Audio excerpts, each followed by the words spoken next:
So, we're going to open with a little bit of mantra.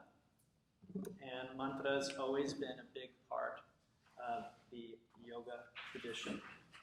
And I think I have a section in here on that. So let's see if we can find that.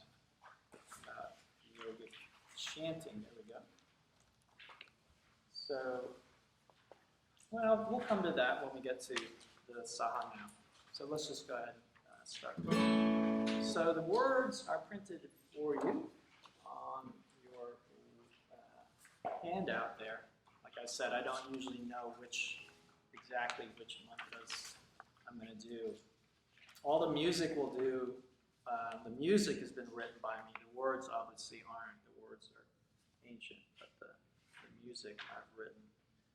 So sometimes I come up with new versions or new chants that I like to do. So it's not in the manual. So this is Jai Ganesha, and most of you are probably familiar with Ganesha. Is he here? There he is. So that's Ganesha. He has an elephant head. There's a long story about why he's got an elephant head. If you're ever interested in knowing more about him. A lot of people fall in love with him. He's, for some reason, just because he's supposed to be basically a baby. He's kind of like almost like an infant. So he's Shiva's son. So a lot of people just find him kind of cute and cuddly.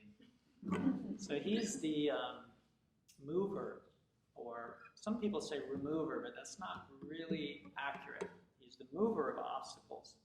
So the best way to think of Ganesha, if you start chanting to him, let's say you want a new job and you start chanting to Ganesha. And you're like, oh, Ganesha, I need this job. Please take away the obstacles from me getting this new job.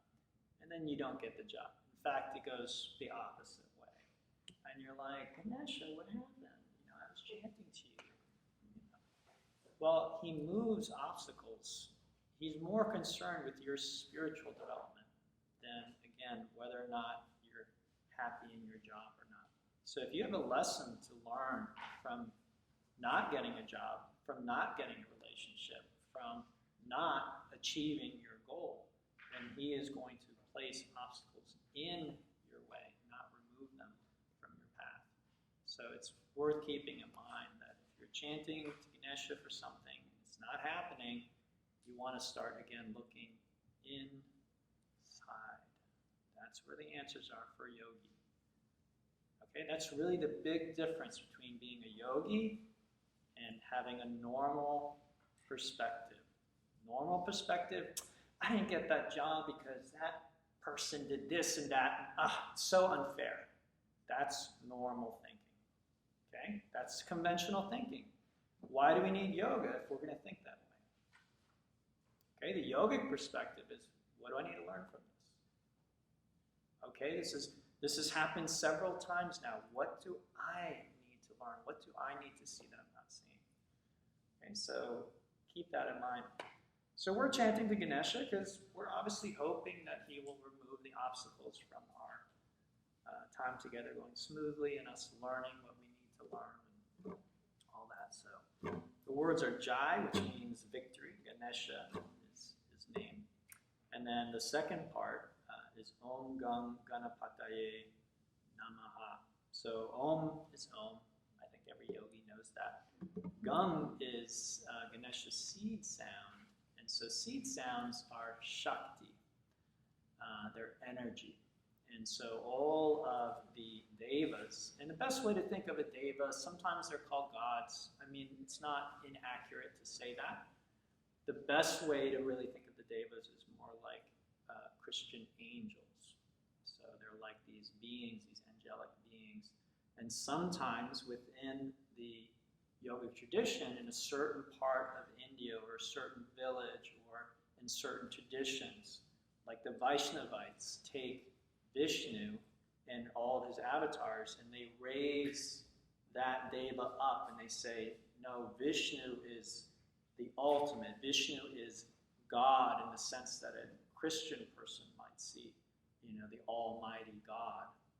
But you have parts of India where they say, no, it's Ganesha, or no, it's the goddess.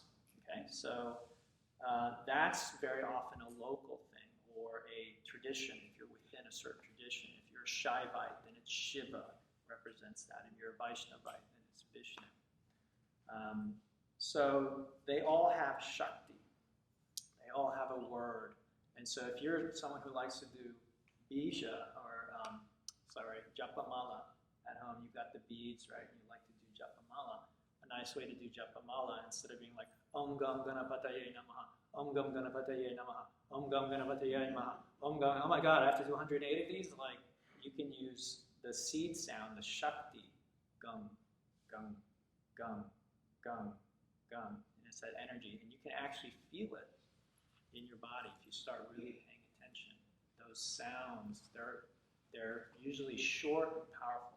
Gum, gum, gum, dum, dum, dum, you know, boom, boom, boom. It's almost like a little, like you're beating a drum.